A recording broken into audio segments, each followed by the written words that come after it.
Special Service Division invites you soldiers, sailors, and Marines of the United Nations to drop in at Duffys Tavern.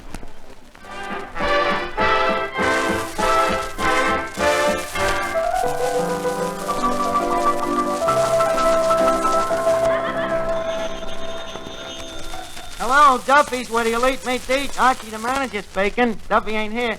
Hello, Duffy. Kate Smith? Yeah, she'll be here any minute.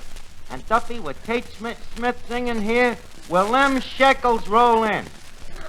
Shekels? Out-of-town customers. Why, Duffy, do you know how many people listen to Kate's program every Friday night? What? 500. Duffy, what would you say if I told you Kate Smith has over 1,000 listeners? Maybe even 2,000. Well, on 2,000, I wouldn't bet you. Well, Duffy, you see, according to statistics, there is one radio for every 2.5 people. Well, take around here now. Callahan's got a set, but Moriarty ain't got a set, and neither has Happy McGuire, the midget. So you see, that's one set for every 2.5 people. What? Well, Duffy, the half a person don't have to be a midget. Well, it could be like half Indian, or half Eskimo, or even like me, Duffy.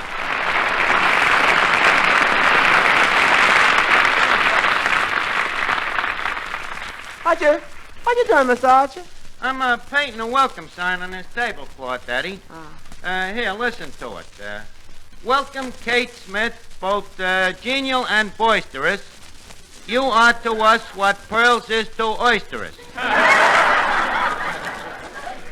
Pretty good, huh? If only this wasn't such a crummy-looking tablecloth. Well, it goes well with that poem. Listen, Eddie, don't think it was such an easy job writing this poem. I had to arrange the letters in the word boisterous so that the gravy stain just dots the I. Well, how about Mr. Collins? Ain't you going to welcome him? Collins? Did Napoleon welcome the Duke of Waterloo? But Mr. Collins is Miss Smith's manager. I know it, but she'll get wise to him, believe me. What would you think of a manager who, if it wasn't for him, Kate Smith could have been singing here in Duffys for the last 10 years? And that man ain't no manager. Right. He's a guardian angel. Mr. Archer, take my advice. Paint a welcome sign for him, too. Oh, all right. I'll get you another tablecloth to paint it on. Never mind, Eddie. For Collins, I'll use a dish towel. But once Kate Smith signs that legal contract that I drew up... Legal contract? Oh, man, what you know about law?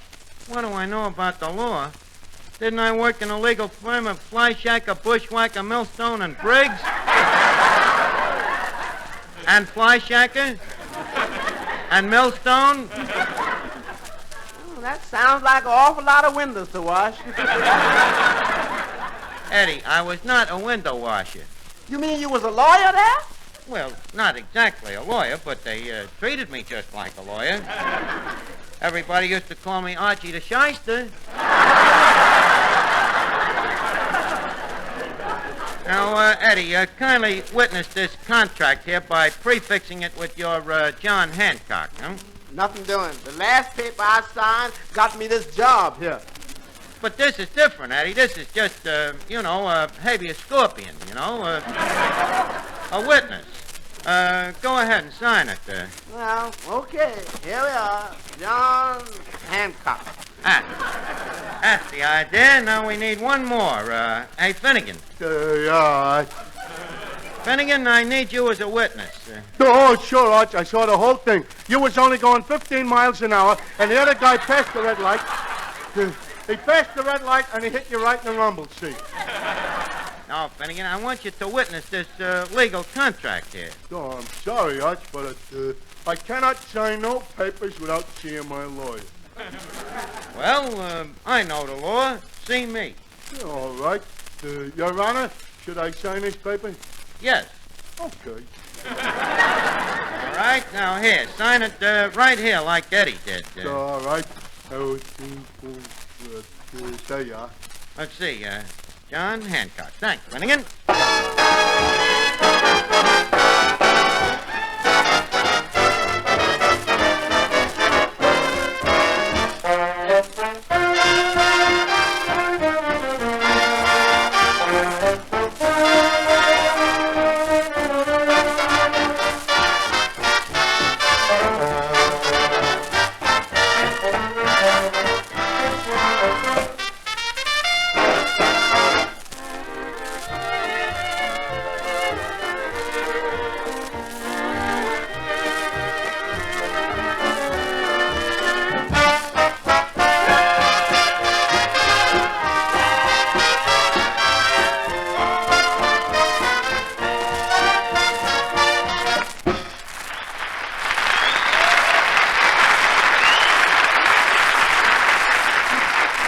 Now, Eddie, before Miss Smith gets here, let's look over this list now. Polished mirror, dusty chandelier, make Van Steeden shave, change the fly paper, hide Duffy's picture. Archie, Yes, Miss Duffy. guess who I bunked into today?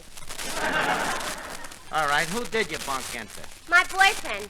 Oh, Breckenbridge Hotzenfelder? No, Ernest Diefendorfer. You remember my old boyfriend? Oh, the vacuum cleaner salesman. Oh, he don't sell vacuum cleaners anymore. He's a mechanic now. Yeah, what does he do? He fixes vacuum cleaners. Well, that's what I say. Nothing like a change in venue. So I'm walking along the street when all of a sudden I hear somebody say, "Hello, cutie." So naturally I turn around to say, "You got your nerve." And who do you think it was?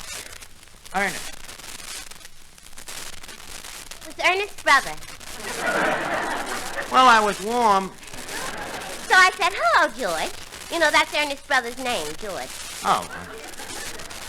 George Diefendorfer. What? George Diefendorfer. Who's that? Ernest's brother. Oh, yes, that's right. They would have the same last name. Well, anyways, I says, "George, how are you?" And he says, "Fine, Miss Duffy." So I says, "What's new?" So he says, "Oh, nothing." Then he says, "What's new with you?" So I says, "Oh, nothing." And then he says he's going up to Ernest's place and would I like to join him. So I says, "All right." So we went up there, and that's how I happened to bunk into Ernest.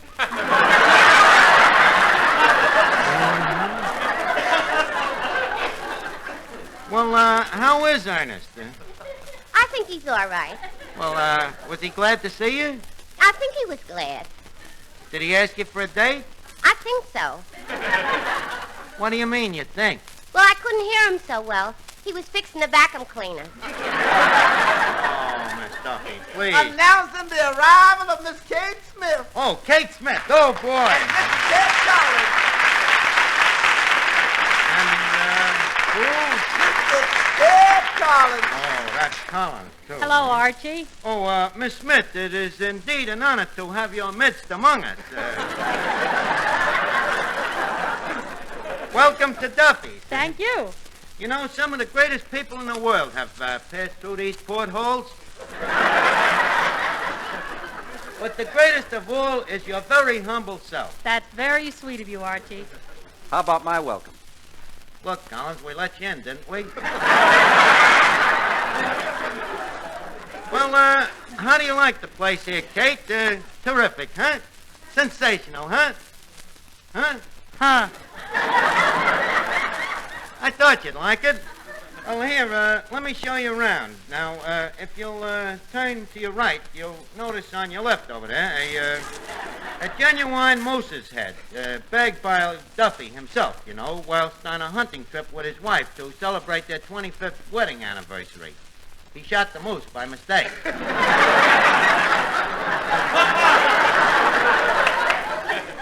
Say, Archie, that's quite a head. Where's the rest of the moose? The rest of the moose, Yeah. It's sticking through the wall into the butcher shop next door. Well, Well, Miss Smith, as I told you Friday night, you can see when you sing here at Duffy's, you ain't singing no honky-honk, you know? Oh, it's all set that I'm going to sing, eh? Well, not quite. Duffy has to hear you first. Just a minute, please. Didn't Duffy hear Kate on her own program on Friday night? No, he didn't. You see, he's got one of them sets, you know, a combination radio and phonograph, and when they're both going at once, he can't make head or tail out of it. Well, why doesn't he turn one of them off? Turn one of them off. You don't know Duffy. He says he paid for a combination, that's what he's gonna hear.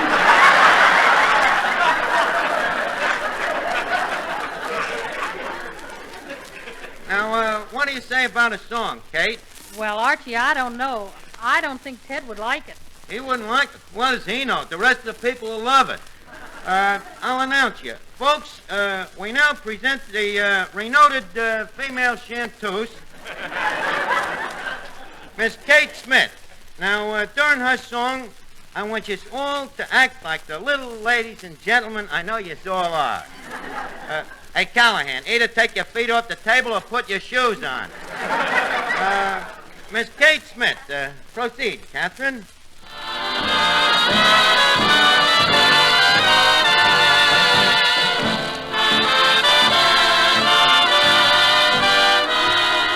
The right kind of love is all that I need to lift me from my misery.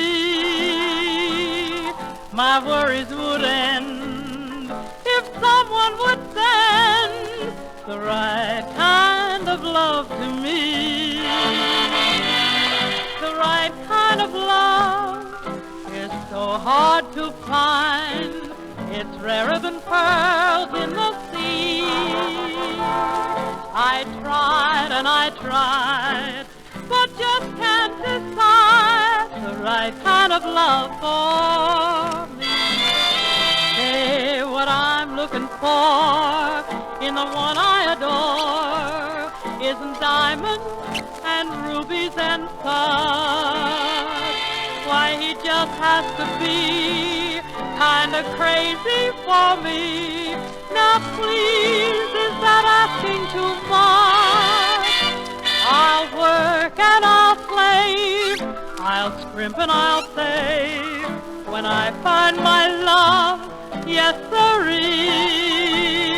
Won't heaven be kind and help me to find the right kind of love for me?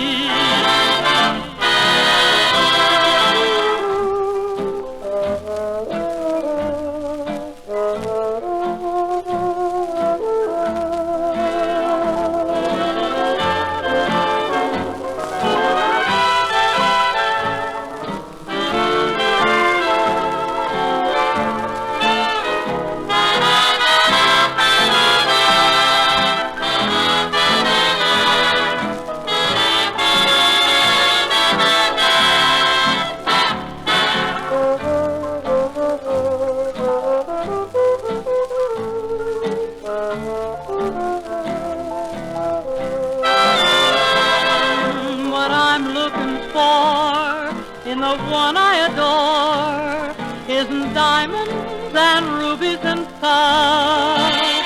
Say he just has to be kind of crazy for me. Now please, is that asking too much? Why, I'll work and I'll save, I'll scrimp and I'll save when I meet my love, yes sirree. Won't heaven be kind and help me to find the right kind of love for me?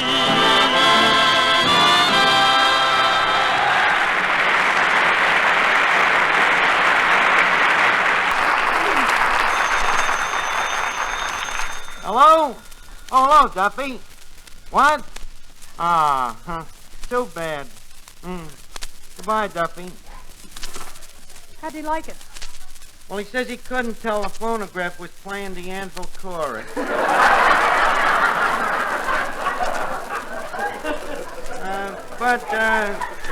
I'll tell you, I'm quite sure that it'll be okay. Now, here, leave us sign the contract. Just a minute, please. Don't you think that we ought to read the contract first? Read it? Well, minor point, but if it'll make you feel any better, I'll read it to you. All right. Oh, here it is, paragraph 1. Whereas, to wit, it may concern ipso facto.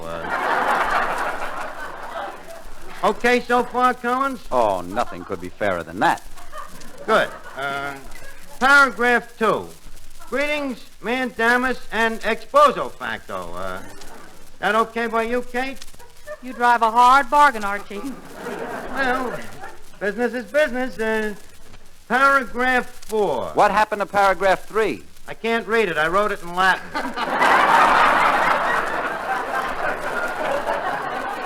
Now, here, paragraph 4. I, Archie, the part of the first party, doth agree and or assent and or affirm either and or testify. That's just protection there, of course. Testify that I, Archie, doth hereby do engage and or employ and hire the vocal services of one I.E. Viz. Kate Smith. Here it is, witness John Hancock. Now, if you'll just sign this contract, everything will be legal, null, and void. Now, just a minute, Archie. The contract doesn't say anything about money. Money? Yeah. Collins, you think I'm going to besmirch a beautiful contract like this with the mention of money? Well, I still would like to know how much I'm going to be besmirched with. Yes, and I'd like to put it in the contract. All right. Here we are. Archie, forget the whole thing. It's ludicrous. Ludicrous? Yeah. Oh, yeah? Well, ludicrous is as ludicrous does. It's all right by me. Leave us forget the whole deal. Kate don't sing here, and you don't get young editor Archie for your program. Young editor Archie? What is that? Only the greatest, most dramatic radio serial I have ever wrote. Drama, Collins. Stark raving drama. The thing that your program is lackingly short of. Would you care to hear it? Ted, what can we lose? Only our self-respect. Certainly. What can you lose? I'll put it on for you. How long does this thing take? Oh, it'll take about 10 minutes. Too long. All right, everybody, we're going to act out my newspaper story, Young Editor Archie. Now, Kate plays my secretary, and Eddie plays the part... Well, now, Ada, just a minute, Archie. Is there a part in it for me? Well, yes, Mr. Collins. Not a very big part, but very sympathetic. Oh, sympathetic, huh? Yeah, well, very sympathetic. That's good. What do I do? Well, you see, you're the rich and wealthy publisher of the newspaper, see? And in the first scene, you visit the home of your grandparents. They live in a little log cabin on Statten's Island. You rent this cabin to them for $12 a month. As you enter the log cabin, your poor old grandfather is sitting by the fire, see? Well, you go up and you pull a chair out from under him, break his crutches, and twist his arm, see? Good, huh? Oh, yes. Very sympathetic part. Yeah, sure. Then you go over to your poor old grandmother, see? She's nibbling on a stale crust of bread. You take it away from her and you ram it down her throat. Then you feel sorry. You can't bear to see her choke, see? So you throw her down in a well. You mean I drown her? Oh, no, you don't drown her. Nothing like that. You look down into the well, and you see that the sweet little old lady is still treading water, so you shoot her. They're gonna love me for that. Love you, sure. Now you work fast. You see a little baby in a crib, see? So you whack him over the head with a shovel. Then you take one final poke at your grandfather, and as you run out, you see a little dog standing in the doorway, see? Naturally, you kick him.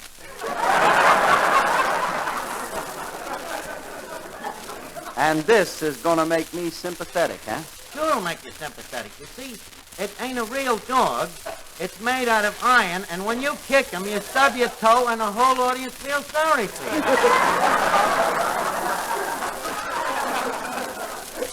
Well, what do you say? You like the part, Collins? No. But you still agree that young editor Archie is the kind of a thing you need for your show, huh? Like a hole in the head. Well, I'm glad you have an open mind.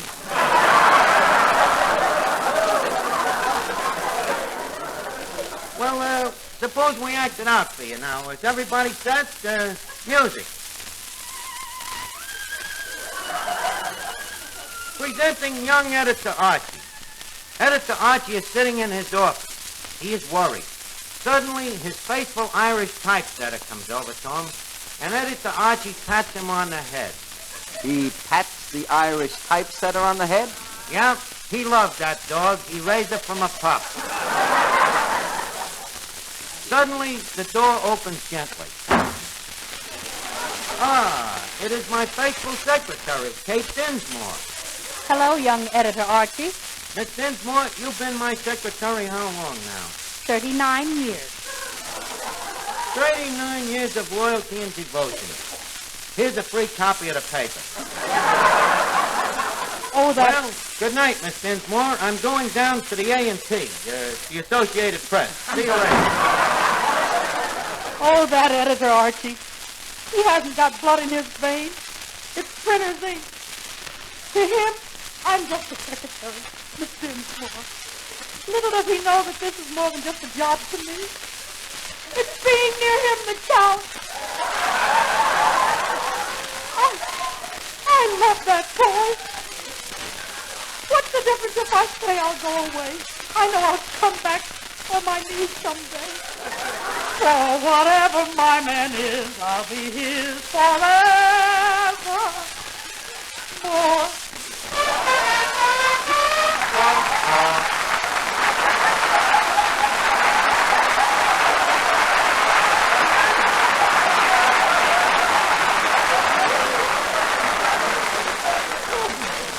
This is really murder. Yeah, I thought you'd like it. Well, anyway, in the next scene, I'm back in my office. I thought you'd be back. You've been out of the script now for about 20 seconds.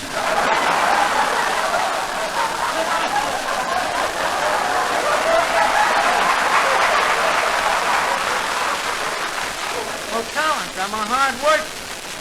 Suddenly the door opens. It is my faithful Wall Street financial expert, Billy. Billy? Yes, editor Archie. Billings, what's new on the stock market? Well, steel is going up, rail is going down. Wheat is going up, and commodity is going down. Very interesting. What else? The number today was 259.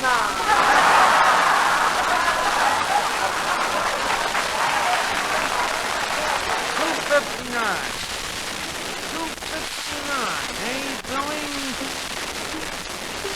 What does this number forbade? Is it the code of the underworld? Will editor Archie crack the crime ring? The secret lies with... Who was that? My old Irish typesetter. He knows all. Well, what did you think of the sketch, Mr. Collins? Archie, I got a terrific article. Yeah, thanks. Well, that's fine. What are you going to do about it? I'm going out and put a buck on 259. But what about Kate singing here? I'm sorry, Archie. After the beautiful contract I drew up for you? Well, all right. I'll sign it. There you are. Good night, Archie. Well, good night, Kate. That's fine. Good night, Ted, old boy, old pal. Good night. Well, Eddie, I did it. She signed the contract. Look at here. Signed and sealed. Kate Hancock. Kate Hancock! Eddie, it ain't legal. No? Of course not. She should have signed John Hancock. Hello, operator. Give me fly jack a bushwhacker millstone and rig. Now, before we leave Duffy's Tavern, leave us put a couple of nickels in Duffy's jukebox. Duffy's jukebox, where the feet meet the beat. Well, the platter's spinning, the needle's in the groove, and here's the first number coming up.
Duffy's Tavern was rebroadcast especially for you men and women in the armed forces of the United Nations by the Special Service Division of the War Department of the United States of America.